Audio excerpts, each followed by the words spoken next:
bienvenue dans cette capsule à destination cette fois des représentants des belles lettres qui ne font pas de l'image et de la bande dessinée, ni des petits Mickey, ni de l'illustration pour enfants, mais des vrais livres avec des lettres dedans, puisque nous allons parler d'un livre qu'édite la 5e couche prochainement, d'Aldous Huxley, qui s'appelle Encyclopédie du pacifisme. Alors, Aldous Huxley est né le 26 juillet 1894 et il est mort, alors ça c'est une petite curiosité, il est mort le 22 novembre 1963, c'est-à-dire le même jour qu'un autre gars qui s'est fait buter à Dallas. Et il est mort où? Alors, lui il est mort à Los Angeles, puisqu'il avait immigré aux États-Unis, c'est un auteur britannique au départ. Et d'ailleurs, après la guerre, il avait demandé la nationalité américaine, sauf qu'on lui a refusé puisqu'il ne voulait pas porter les armes, vu qu'il était pacifiste. On va y arriver avec son livre. Oui, parce que voilà, Aldous Huxley est très célèbre pour être l'auteur de Brave New World, soit en français Le meilleur des mondes, qui est un peu la matrice de Matrix, comme chacun sait. Donc une espèce de dystopie épouvantable dans laquelle les hommes sont élevés ou cultivés par les machines et au service des machines. Enfin, c'est pas exactement ça, mais c'est à peu près ça. Bon, Aldous Huxley n'est pas seulement l'auteur de A Brave New World, il a écrit aussi notamment Les Portes de la Perception, un autre ouvrage très connu. C'était un livre d'ailleurs, Les Portes de la Perception, qu'il a écrit après une prise de mescaline, et il a voulu décrire son expérience. Et donc ce livre, The Doors of Perception, a d'ailleurs inspiré le nom d'un célèbre groupe de rock américain. Et après la mescaline, il a découvert dans les années 50 le LSD. Et c'est d'ailleurs le jour de sa mort, au moment où il avait un cancer généralisé assez avancé, qu'il a demandé à sa femme une dose de 100 grammes de LSD, et après une deuxième dose, il est enfin décédé. Donc j'ignorais ces anecdotes formidables sur la vie trépidante d'Aldous Huxley, qui par ailleurs était un membre de la bonne haute société britannique. C'est une grande famille britannique, les Huxley. Son frère, notamment, était le premier secrétaire général de la Société des Nations.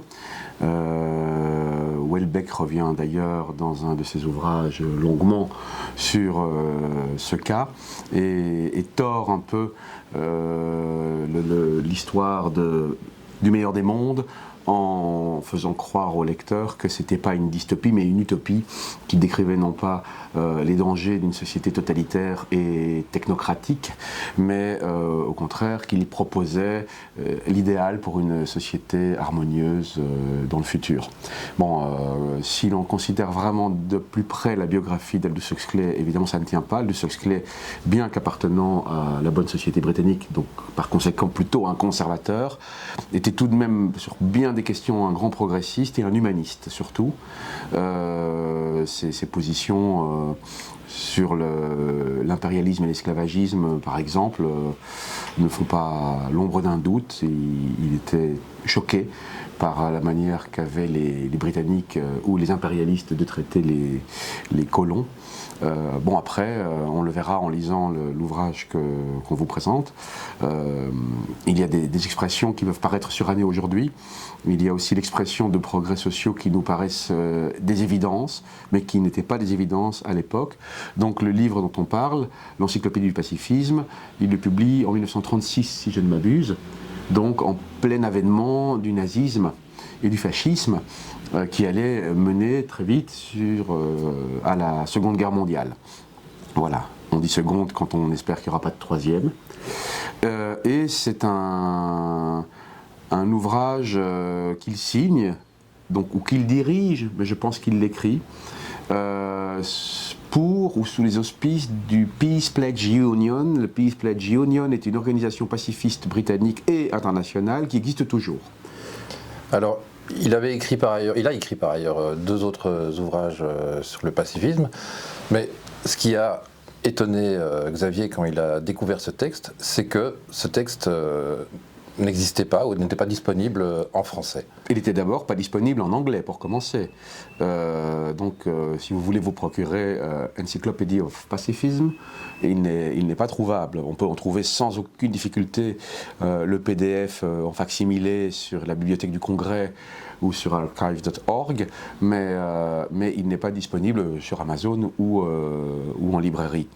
Et donc j'ai cherché sa version française et elle n'existait absolument pas. Alors là j'étais vraiment stupéfait, comment se fait-il qu'un livre qui n'a pas pris une ride n'était ces petits détails circonstanciels sur l'Empire britannique qui n'existe plus, les empires occidentaux qui n'existent plus. Il n'a pas pris une ride parce qu'il dénonce le complexe militaro-industriel sans jamais l'appeler complexe militaro-industriel, puisque cette expression a été forgée beaucoup plus tard. Oui, ça a été forgé par le président Eisenhower à la fin des années 50. Donc voilà, on est dans les années 30, donc l'expression complexe militaro-industriel n'existe pas, mais il revient longuement sur les dépenses consenties par les États à l'armement, toujours à des fins de défense, mais comme il le relève, comment un bombardier peut-il être qualifié d'arme défensive ? Ce n'est qu'un exemple. Donc le livre est vraiment totalement d'actualité, et donc il vient totalement à point nommé. Mais bon...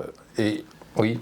C'est toujours à point nommé. C'est-à-dire qu'un traité, une apologie, un appel désespéré au pacifisme, malheureusement, c'est toujours d'actualité. Et je crains que, malgré que nous le diffusions, nous le rendions maintenant disponible au lectorat francophone, cela ne reste d'actualité à l'avenir. Il décrit parfaitement bien les rouages qui permettent l'armement, l'appareil idéologique qui est derrière, les manipulations psychologiques des opinions, enfin tout un arsenal qui vise à renforcer ce complexe militaro-industriel, cette fabrique d'armes, le fonctionnement de l'armée, de l'État, etc., qui ne peut mener inéluctablement qu'à des guerres, des destructions massives, des meurtres massifs, etc. Alors, Huxley n'était pas seulement pacifiste et humaniste, il y avait aussi une dimension spirituelle dans ses écrits, notamment après ses expériences avec la drogue. C'était un proche de Timothy Leary, mais c'était aussi un ami du penseur indien Krishnamurti, donc on voit vraiment toute la dimension spirituelle de son œuvre et de sa pensée.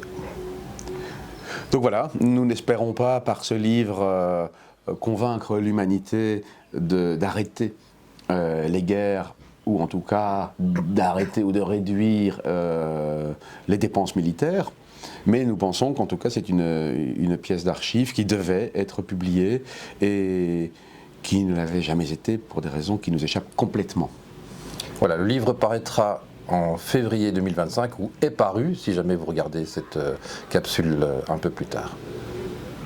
Voilà, bonne lecture et paix aux hommes de bonne volonté et tout ça et tout ça.